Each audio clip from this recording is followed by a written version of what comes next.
Mesdames, messieurs, bonjour, bonsoir, ça dépend de l'ère à laquelle vous allez nous suivre. Suivre cette émission, cet entretien sur notre chaîne Caribou Global Media, une plateforme délimitée pour tout le monde et vous êtes le bienvenu.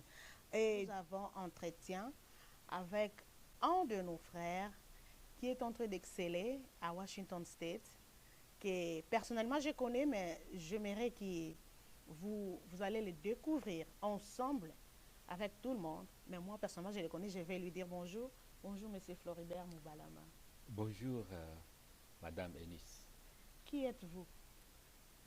Je m'appelle Floribert Hengwa Moubalama. Je suis congolais de père et de mère. Je suis venu aux États-Unis comme réfugié depuis 2014 et dès lors, je me suis engagé dans la communauté. J'ai commencé à servir parce que je venais d'un endroit où on m'avait servi euh, et c'était pour moi l'occasion de donner euh, la bonté, la charité que j'avais reçue à travers une structure que nous avons eu la chance et la grâce, la bénédiction d'ouvrir ici à Washington, qu'on appelle aujourd'hui Congolese Integration Network, dont je suis le fondateur et en même temps directeur exécutif. Merci beaucoup, Monsieur Floribert.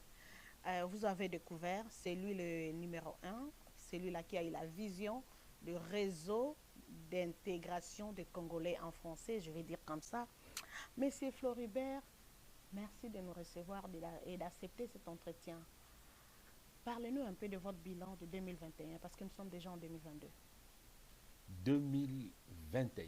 Quelles sont les réalisations que votre réseau a pu réaliser en 2021?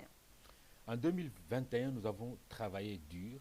Euh, Nous avons essayé un peu d'expandre notre vision et nous lui avons donné une portée internationale. Et comme les Juifs le disent, il faut commencer à Jérusalem. Nous avons commencé par le Congo, notre pays, parce que même si nous sommes dans la diaspora, nous sommes quand même observateurs, pas passifs, mais observateurs actifs de tout ce qui se passe au Congo. Nous avons observé qu'au niveau du Congo, il y manque quelque chose de très important, c'est la diplomatie.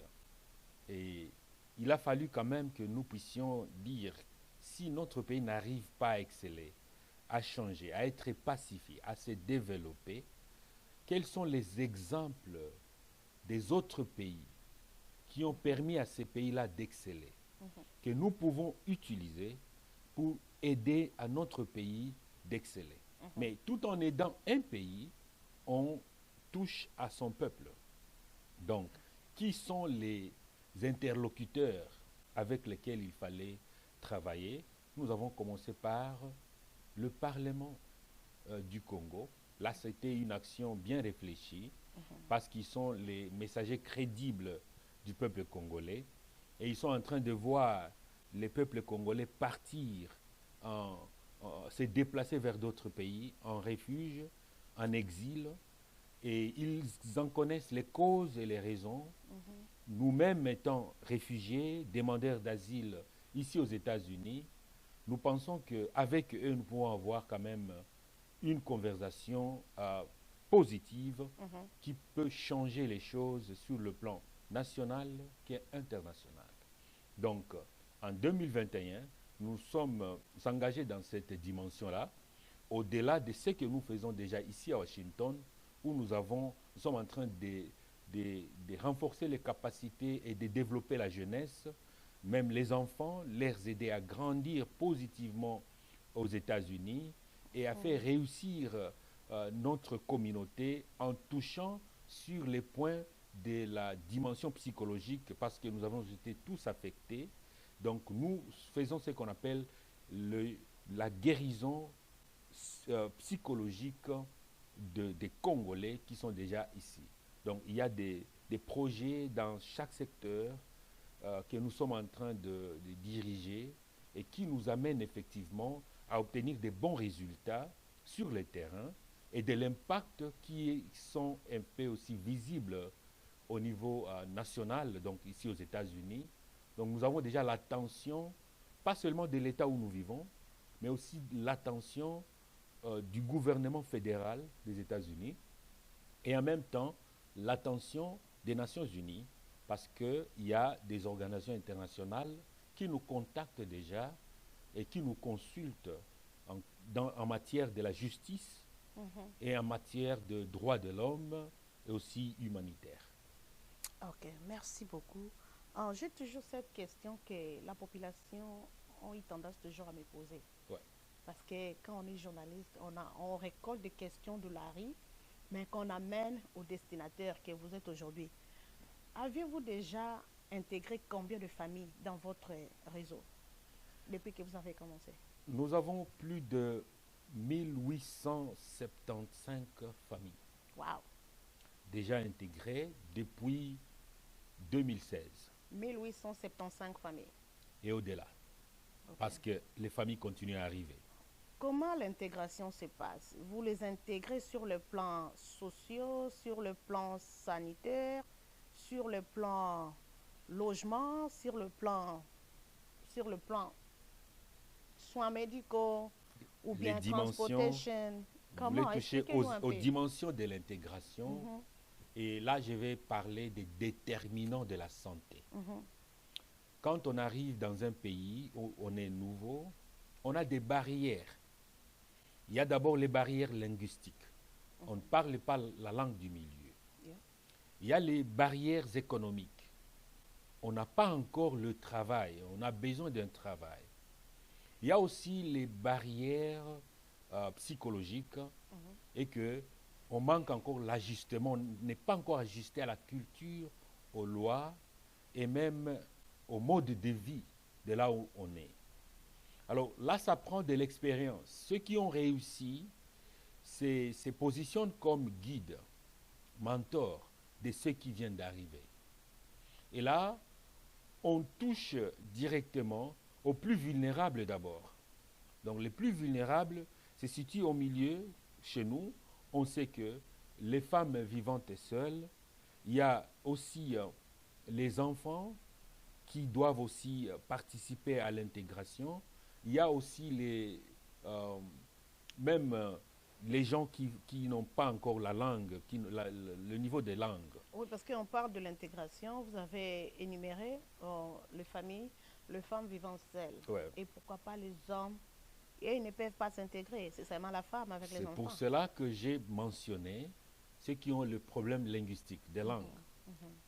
Les hommes se retrouvent aussi là-bas. Ok. Parce que quand ils viennent aussi, s'ils ne parlent pas la langue, ils auront besoin de l'accompagnement, de l'aide. Et la famille, ici, la stabilité d'une famille, ici aux États-Unis, dépend d'abord des salaires. Parce que nous tous ici, nous travaillons. Donc, aider quelqu'un à sécuriser un travail et accompagner quelqu'un à s'ajuster avec la langue et les lois du pays permet à stabiliser cette personne-là. Mais au-delà de ce que nous sommes en tant que peuple congolais, les effets de la guerre font à ce que nous souffrons aussi de traumatisme. Et ici, il y a un terme qu'on appelle le trigger. Le trigger, c'est une situation qui peut t'arriver et ressusciter, te ramener encore dans la dimension des choses que tu as perdues au Congo, dans le pays d'origine, et tout cela te fait rechuter encore. Ça peut être émotionnel, ça peut être au niveau aussi même spirituel, parce que vous avez aussi mentionné cela. C'est pour cela que nous sommes en collaboration avec les pasteurs, parce que c'est eux qui encadrent la famille spirituelle des immigrants. Et nous collaborons avec eux, il y a un rapprochement entre notre organisation et les églises qui encadrent les immigrants ici, à travers laquelle nous sommes en train d'appuyer les membres de leur église et en même temps à échanger avec eux, les pasteurs, voir comment nous pouvons faire mieux. Nous allons revenir, parce que vous parlez des églises, Ouais. nous allons revenir peut-être à la fin. Quelle est la vraie mission des Congolese Integration Network sur le plan international et sur le plan national et sur le plan local? Éduquer, d'abord. Tout ce que j'ai dit, c'est par rapport à l'éducation. Mhm. Il y a aussi accompagnement et il y a nous conduire vers une communauté stable. Une communauté stable, c'est-à-dire une communauté développée, émancipée. Et là, en anglais, c'est encore mieux. On dit educate, usher and lead for a thriving community. Donc, c'est une communauté résiliente. Donc, nous sommes en train de développer, d'investir dans un immigrant jusqu'à ce que cette personne devienne indépendante ou bien la personne devient résiliente. Intégrée. Oui, oui. Intégré à 100%, L'intégration ouais. égale résilience, Ok, parce que quelqu'un émancipation. qui est intégré à 100% comprend le Comprend. système du Oui, oui. milieu. Oui. Monsieur Floribert, vous êtes le fondateur. Vous avez eu la vision. Et nous sommes fiers de vous, nous, en tant que communauté congolaise.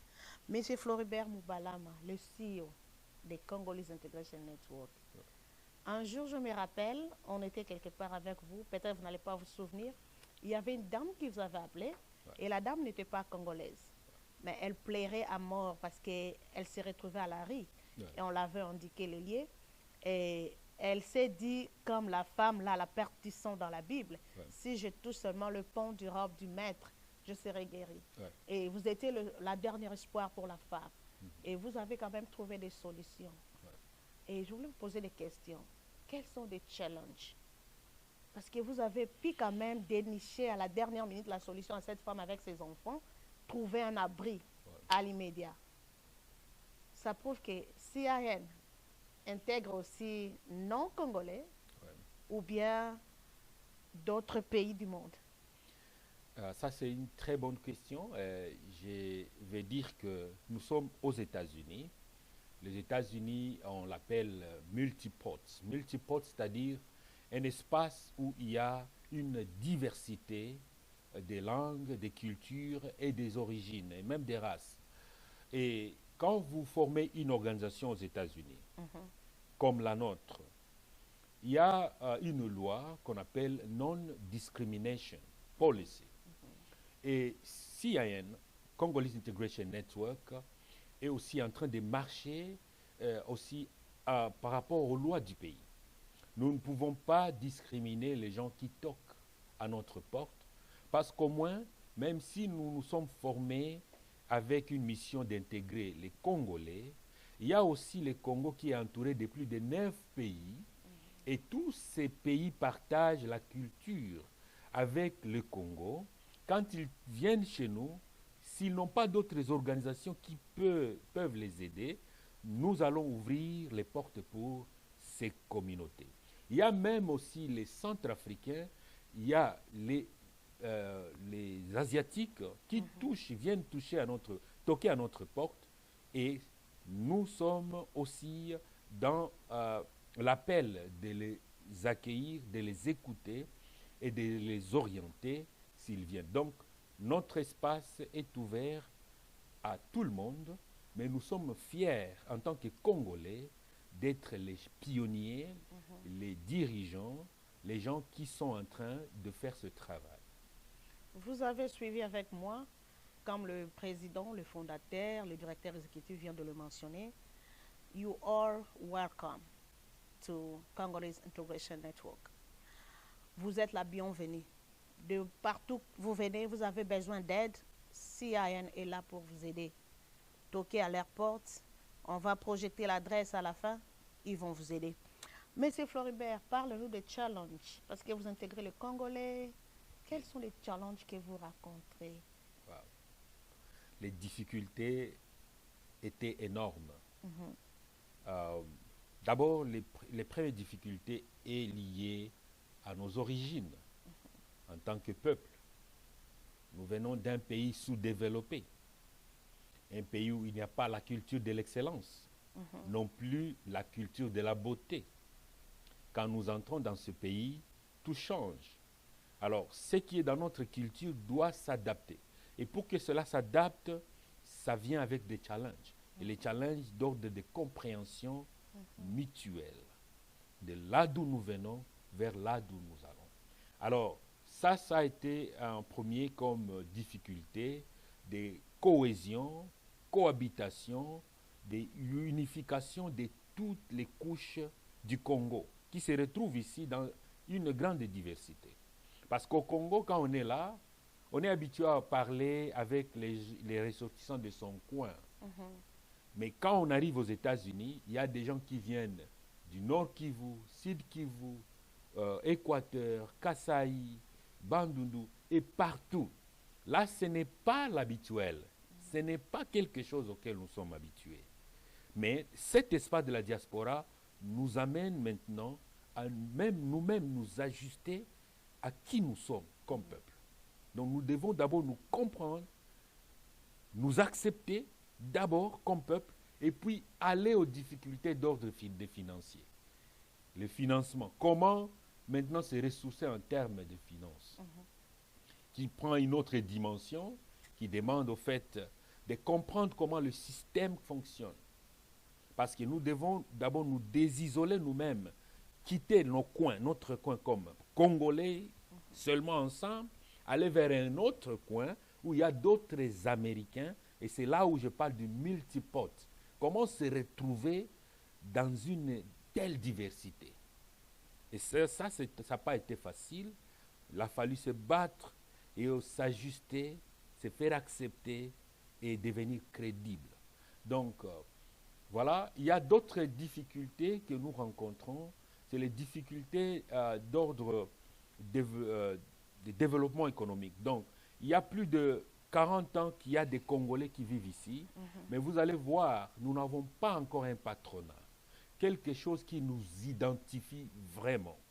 Donc, une organisation, c'est juste le départ, mais nous devons avoir aussi des business, des entrepreneurs, des bâtiments, des buildings, même des bateaux où on voit Congo. Nous devons désenclaver notre pays à partir d'ici. Alors, nous sommes en train de passer... Mais évidemment, comment désenclaver si on n'est pas unis? C'est ça, ce sont là les difficultés que nous sommes en train de rencontrer. Comment désenclaver notre pays à partir d'ici? Parce que tous les peuples du monde, de l'Asie, même de l'Europe, qui ont réussi à bénéficier du développement à partir des États-Unis, s'étaient posé la même question.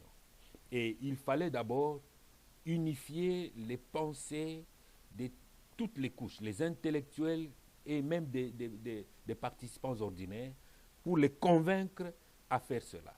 Donc là, la promotion du patronat, c'est là où nous sommes en train de nous diriger, de voir comment, si d'autres communautés ont réussi à se bâtir des centres communautaires, comment est-ce que nous aussi, Congolais, allons nous bâtir un centre communautaire de référence pour toute l'Afrique centrale. Alors, c'est dans cette démarche où nous sommes en train de connaître les difficultés des régions, choses comme ça, mais on reste constant dans notre vision avec espoir que ce que nous sommes en train de faire va inspirer ceux qui nous voient travailler. Ouais. Merci beaucoup. Et une autre question. Qu'est-ce que vous attendez de deux pays, en fait? Vous êtes un Congolais qui est en train de briller aux États-Unis, précisément à Washington State. Qu'est-ce que vous attendez du Congo ainsi les États-Unis? C'est une démarche dans laquelle nous sommes lancés dans 2021. Nous avons invité les Congolais, les parlementaires, les membres du gouvernement, les Congolais ordinaires, à venir d'abord découvrir la culture du Pacifique Nord-Est, où nous vivons ici à l'Amérique du Nord. Yes. Et nous sommes en train de promouvoir aussi une mission d'affaires des Américains qui vont descendre au pays. Donc, qu'est-ce que nous attendons? En tant que d'abord individu, Floribert, que je suis, j'attends le soutien de mes frères et sœurs qui sont ici et ceux qui sont au pays. Et en tant qu'organisation, j'attends une reconnaissance au niveau d'ici, donc être reconnu par le gouvernement officiellement, par le gouvernement de l'État de Washington, en tant qu'une structure qui aide et facilite l'intégration de ses frères et sœurs dans notre État. Comment donc? Vous n'êtes pas connu? La connaissance que nous sommes connus, mais je ne peux pas vous brandir Vous voulez un être certificat, connu dans les institutions américaines? entrer dans les annales Des- à travers une résolution ou bien à travers une loi Ok. qui reconnaît les efforts, l'impact de notre organisation dans l'État de Washington. Si tu es documenté, si c'est faisable. C'est faisable à travers une résolution. Ok. Alors, j'ai lancé un projet de résolution l'année passée. Pourquoi pas être d'abord reconnu dans ton pays, en tant que fils du pays, qui est en train d'aider aussi les Congolais ici? Vous voulez seulement être reconnu ici aux États-Unis. Vous ne voyez pas que Encore, ça, c'est je reviens, sauter des je échelons? reviens dans la culture du Congo. Les Congolais soutiennent seulement les résultats positifs. Ils veulent te voir d'abord réussir seul par tes efforts avant de t'accepter. Contrairement ici, on veut t'écouter, proposer des idées. On t'accepte sur base de tes idées, mais chez nous, on t'accepte sur base de tes accomplissements. Ok.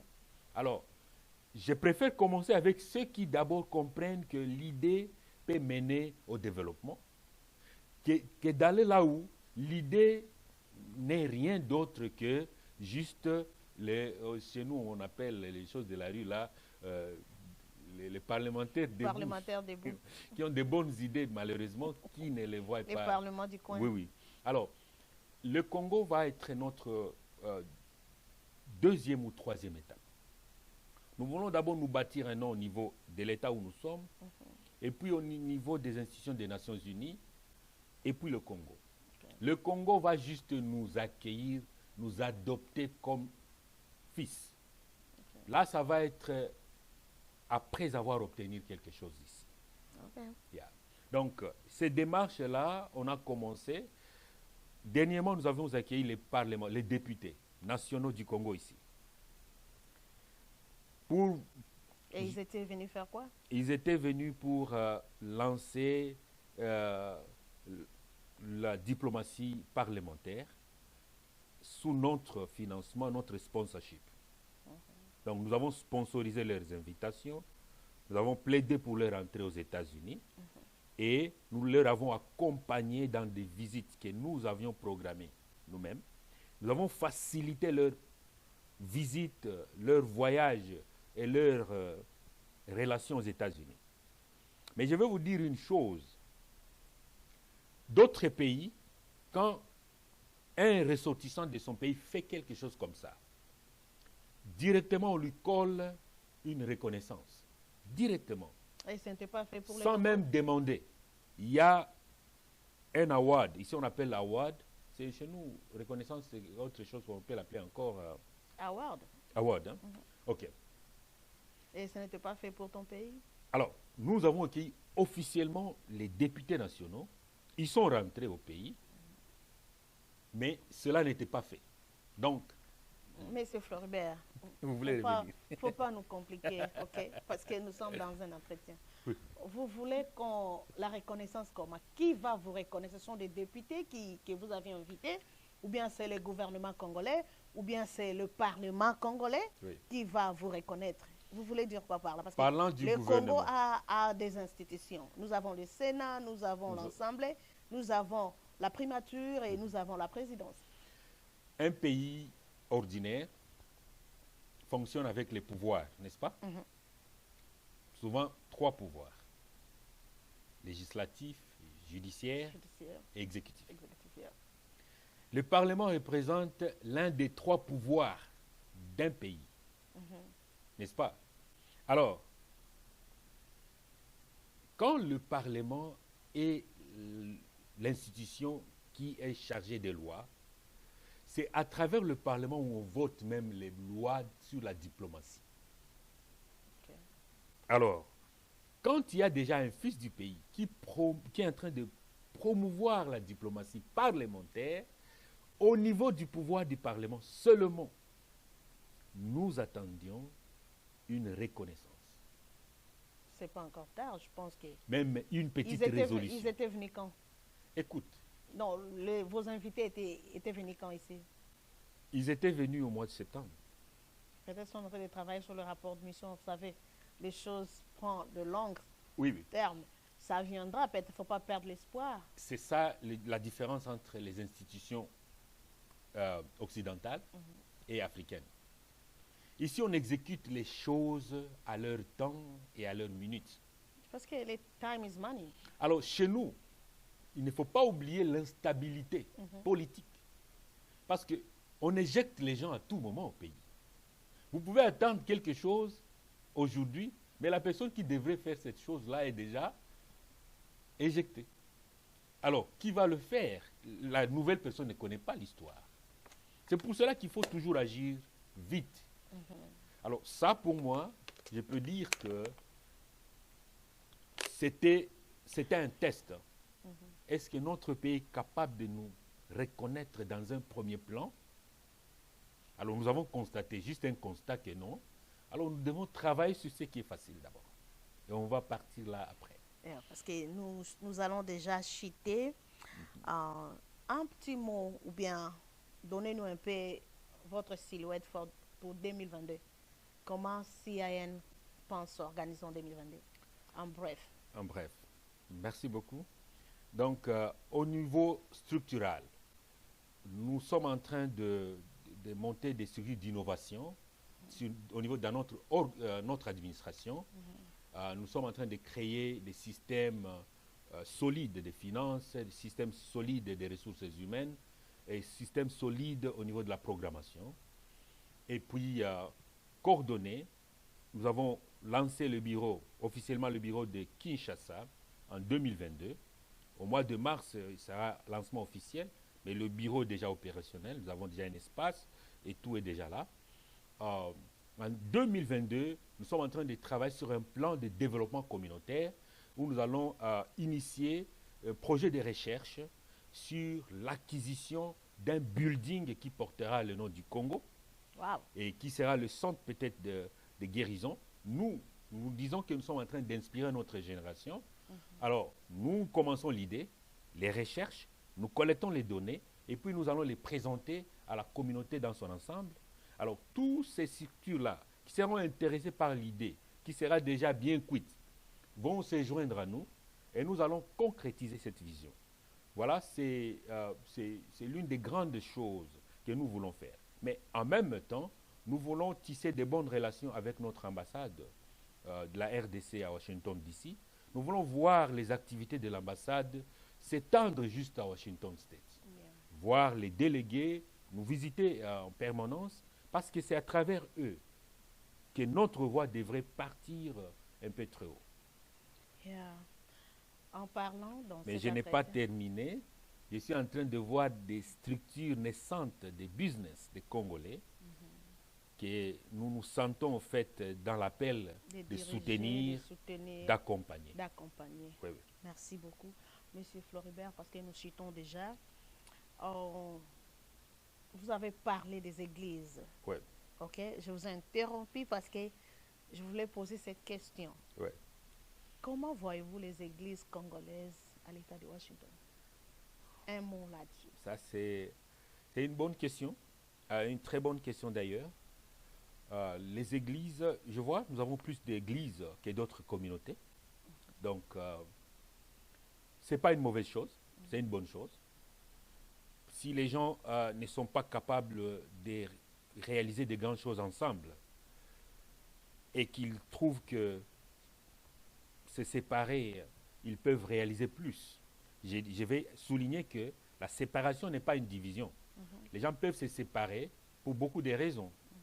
Mais aussi longtemps qu'ils travaillent pour le bien-être du peuple congolais, ils ont toujours notre soutien et notre accompagnement. Donc pour moi, nous avons beaucoup d'églises. Ce n'est pas à encourager, mais c'est quand même, on comprend, on accepte comme ça. Mais beaucoup d'églises, les choses ne changent pas. Beaucoup d'églises, on n'est pas unis. Beaucoup d'églises, on ne s'accepte pas. Beaucoup d'églises, 2 ou 3 membres à l'intérieur. Wow. Un mot là-dessus, est-ce qu'ils ne peuvent pas se réunir pour prouver qu'on est unis. Et puis, parce que même dans la Bible dit, deux ou trois ensemble, Dieu est présent, mais beaucoup d'églises, croyez-vous qu'il y a l'amour? Euh, donc, nous sommes une organisation non gouvernementale. Nous sommes au milieu du village comme une société civile. Et dans la communauté congolaise de l'État de Washington, il y a une autre structure qu'on appelle la communauté congolaise, qui a un leadership. Donc, nous ne pouvons pas nous ingérer dans le travail que devait faire la communauté. C'est pour cela que nous sommes au milieu du village. Nous sommes appelés à travailler avec tout le monde. Vous acceptez tout le monde. Et nous acceptons tout le monde parce qu'ils ont leurs opinions. Monsieur Floribert, nous parlons du Congo. Vous êtes Congolese Integration Network. Un commentaire sur la politique actuelle de la RDC. Et là, si je vais intervenir... En bref, parce que nous courons derrière le temps. Si je vais intervenir, là, je vais parler comme Floribert, pas comme Congolese Integration Network. Je souligne cela. En tant qu'un Congolais. En tant qu'un Congolais. En tant que Congolais, la politique de chez nous va mal. Donc, rien ne marche. Je vais parler d'un rêve que j'ai eu dans les 2 jours passés. Je me suis vu au Congo et j'ai vu les autorités, tous qui ont la charge du peuple ou bien des institutions, en train de piller les banques et de faire leurs valises. Et d'un coup, nous sommes retrouvés seuls, sans dirigeants. Wow. Tous étaient partis avec l'argent du pays et ils nous ont laissés seuls. Donc voilà. Donc mon rêve seul, et tu crois que mon rêve seul me dit que il y a un problème chez nous. Et le problème de corruption, vol, pillage, et puis les violences. On y ajoute les violences. Les gens sont en train de mourir jour et nuit et personne ne parle. Donc le gouvernement ne dit rien. Ici aux États-Unis, nous avons perdu un noir, George Floyd. Un seul. Mais le monde entier a marché. Il y a eu des démonstrations en Europe, même en Afrique, pour soutenir et refuser la mort. Donc, le sang d'un individu a mobilisé le monde entier. Hier, j'ai vu plus de 80 personnes mourir. Parce qu'il y a une liberté d'expression. Vous savez, quand un pays prive les gens de la liberté de s'exprimer, c'est un pays qui est mort. Donc, Mboké Koufi. Vous n'allez pas... En tant que Floribert, je dis que Mboké Koufi. Mais écoute, je suis venu ici comme réfugié. C'est-à-dire, à un certain moment, mon pays était incapable de me protéger. À un certain moment. Et jusque maintenant, je vois des frères et sœurs dont le pays est incapable de protéger. La population continue à souffrir. Oui, oui. Les gens qui sont morts à Ituri. Les gens qui sont morts à Ituri. D'abord, c'était une mort de plus, parce que les gens meurent chaque jour. Mais nous sommes dans un état de siège où il y a un gouverneur militaire et qui a les ressources du pays. Il a tout ce qu'il peut dont il peut chercher. Mais les gens meurent. Mais ça, c'est alarmant, n'est-ce pas? Cela me montre que mon pays va mal et que nous devons stopper le silence. Nous devons briser le silence. Et pas seulement briser le silence, nous devons faire quelque chose. Nous devons faire quelque chose. Parce que vous parlez de briser le silence, ça me tape dans la tête. Ouais. Vous avez créé un truc appelé Art for Congo, le cœur pour le Congo. Ouais. Le cœur pour le Congo. Le cœur pour le Congo. C'est parti, ça continue à vivre, parce qu'apparemment au début, quand j'ai écouté comment vous avez défendu ça, c'était un mouvement de briser le silence. Ouais. Et break the silence. Yeah, break the silence. Yeah. So, où est Art for Congo aujourd'hui? Parce que vous êtes le visionnaire et le fondateur. Art for Congo, c'est un mouvement de plaidoirie pour le Congo. Et quand on commence quelque chose, on lui donne d'abord le langage. Nous avons constitué un langage pour Heart for Congo. Et nous avons mené des actions, des activités qui ont eu l'impact au Congo, ici aux États-Unis et partout dans le monde. Il y a des commentaires. Alors, nous avons déjà mis sur pied le Heart for Congo, mais il y a un parcours de silence où nous sommes en train de réfléchir. Nous sommes en train de réfléchir comment, quelle direction lui donner. Parce que Heart for Congo se veut comme étant un mouvement pour mobiliser pas seulement les Congolais de la diaspora, mais aussi les Américains et d'autres peuples du monde entier à se rallier derrière la cause de la justice transitionnelle au Congo. La justice transitionnelle qui est un mouvement dont le docteur Mukwege est en train de soutenir. Merci beaucoup, Monsieur Floribert Moubala Mahengwa. Oui. Merci pour cet entretien. Merci. Un mot de la fin. Peut-être tu attendais qu'on pose ça, on n'a pas pu poser ça. On attendait qu'on pose ça et on n'a pas pu poser. Oui. Et je veux que vous souriez un peu aux gens qui nous suivent. OK?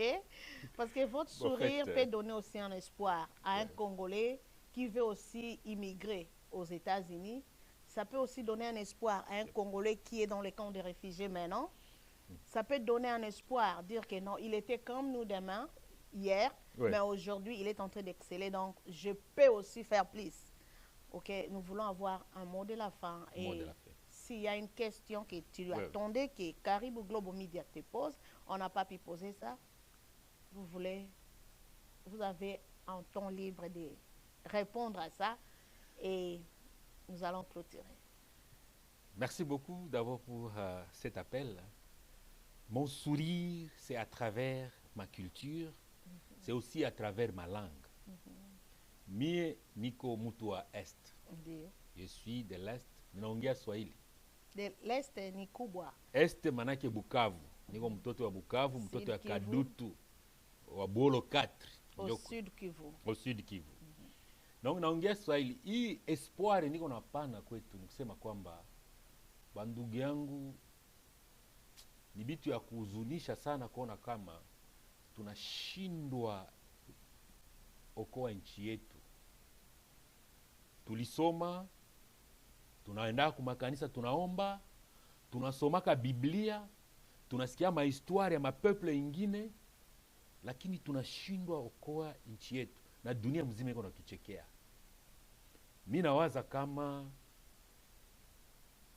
enough is enough. On en a assez. Tunapashwa kujikuwa révolté na médiocrité yenye monde qu'on a tout qualifié c'est comme batoto ya Congo. Chaque fois maintenant qu'on voit un Congolais, on voit un sous-développé, quelqu'un qui n'est pas émancipé, quelqu'un qui fait des bruits, qui parle trop, mais qui agit moins. Alors, minawaza ile kitu na pas choix pour révolter, na tu n'as pas choix. Il faut tout toquer moi ile côté. Bon, nitafanya nini? Moi personnellement, j'ai commencé une organisation, une structure. Donc je vous demande de soutenir. Naomba muiunge mkono. Kwa sababu itakuwa haiko tu kuintegre batu, mais pia kutetea bakongomani. Kila mtu akwe mtetezi kwenye nao. Tukwe shie bote batetezi ya Congo. But il y a une manière de le faire. Kuko gisi ya kufanya ile utetezi. Tu ne peux pas seulement plaider en désordre comme ça. Il faut suivre certaines lignes quand on plaide. Donc, nous sommes aux États-Unis, il y a une cartographie, il y a une manière de plaider. C'est ce que nous sommes en train de suivre. On y va. On n'a pas besoin de ceux qui se parlent dans la rue. On écoute, on ferme les oreilles, on fonce dans la vision, parce qu'il y a une façon d'agir ici aux États-Unis qui est différente de chez nous. Donc, wandugu yangu benyebu mukamp ba réfugiés, mujue kama tunabapenda sana. À un certain moment, tunayaka muko plus de 6 millions mu makamp ba refuge mu monde. Tutabatosha mwele makamp very soon. Muke Musaidi nchi yetu. Un mot pour Caribou Global Media.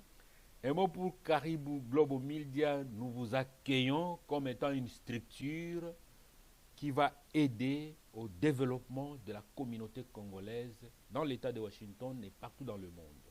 Donc, vous avez notre soutien, pas seulement moral, mais aussi on y réfléchit pour que vous ayez notre soutien matériel. Merci beaucoup. Mesdames, Messieurs, merci de nous avoir suivis. C'était un grand plaisir d'avoir ces grands messieurs, comme disent les Quinois, un cerveau qui travaille dur, il ne dort pas, il est en train de réfléchir pour donner un nouveau espoir aux Congolais. Et nous sommes fiers de lui. En tant que Caribou Global Media, nous vous disons un grand merci. Merci. Et ce n'est pas la première fois. La porte est ouverte. Ouais. Anytime, nous sommes là pour la couverture médiatique de vos activités et aussi plusieurs émissions qui sont en train de venir. Merci beaucoup et à tous les auditeurs. Que Dieu vous bénisse. Nous vous aimons. Joignez-nous. Joignez-vous à nous. Dites-leur de s'abonner. Abonnez-vous. Abonnez-vous. Et je vous invite, vous avez déjà vu, en fait, là où nous passons.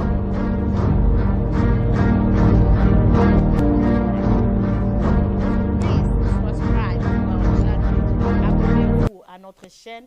Vous n'allez rien rater. Nous sommes la puissance de l'unité. Oui. Et we are power of unity.